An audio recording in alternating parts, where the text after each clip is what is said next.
प्रसिद्ध पंजाबी गायक आणि अभिनेता दिलजीत दोसांझ यांच्या सतलज या चित्रपटावरून देशभरात मोठा वाद निर्माण झाला आहे. OTT प्लॅटफॉर्मवर प्रदर्शित झाल्यानंतर अवघ्या 48 तासात केंद्र सरकारच्या निर्देशानुसार हा चित्रपट हटविण्यात आला आहे.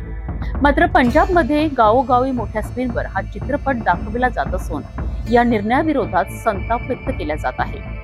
नेमका हा वाद काय आहे पाहूया या सविस्तर रिपोर्टमधनं. दिलजीत दोसांझची प्रमुख भूमिका असलेला सतलज हा चित्रपट सध्या देशभरात चर्चेचा विषय ठरला आहे. हा चित्रपट पंजाबमधील प्रसिद्ध मानवाधिकार कार्यकर्ते जसवंत सिंह खालरा यांच्या जीवनावर आधारित बायोग्राफिकल चित्रपट आहे.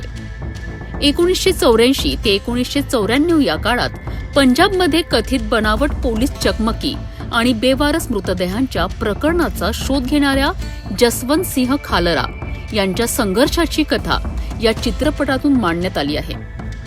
1995 मध्ये त्यांचे अपहरण झालेत आणि नंतर CBIच्या तपासात पंजाब पोलिसांच्या काही अधिकाऱ्यांचा सहभाग समोर आलाय. या प्रकरणात न्यायालयाने दोषींना शिक्षा सुनावली होती. या संवेदनशील विषयामुळे चित्रपट सुरुवातीपासूनच वादाच्या भोवऱ्यात अडकलाय. सुरुवातीला चित्रपटाचे नाव घल्लू घारा होते. त्यानंतर सेन्सॉर बोर्डच्या आक्षेपानंतर ते पंजाब 95 करण्यात आले आणि अखेरीस सतलज हे नाव निश्चित करण्यात आले.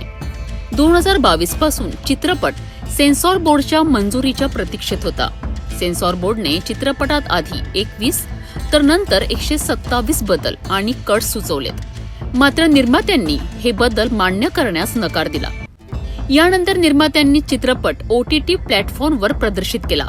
मात्र प्रदर्शनानंतर अवघ्या 48 तासात माहिती आणि प्रसारण मंत्रालयाच्या निर्देशानुसार राष्ट्रीय सुरक्षा आणि IT नियमांचा हवाला देत हा चित्रपट OTT प्लॅटफॉर्मवरून हटविण्यात आला.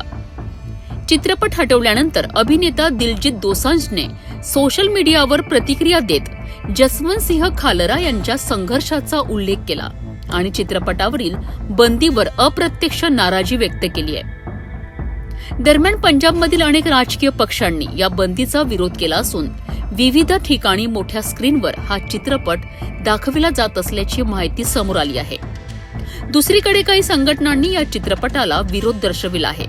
त्यांचे म्हणणे आहे की त्या काळातील दहशतवाद्याकडनं झालेल्या हिंसाचाराचे चित्रण चित्रपटात पुरेशा प्रमाणात करण्यात आलेले नाही.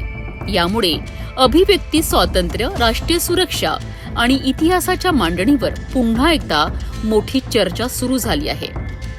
दिलजीत दोसांझच्या सतलज चित्रपटावरनं निर्माण झालेला हा वाद आता अधिकच गडद होताना दिसत आहे. चित्रपट पुन्हा OTTवर प्रदर्शित होणार का? केंद्र सरकार पुढे काय भूमिका घेणार आणि न्यायालयात या प्रकरणाची पुढची दिशा काय असेल याकडे आता सर्वांचे लक्ष लागले आहे.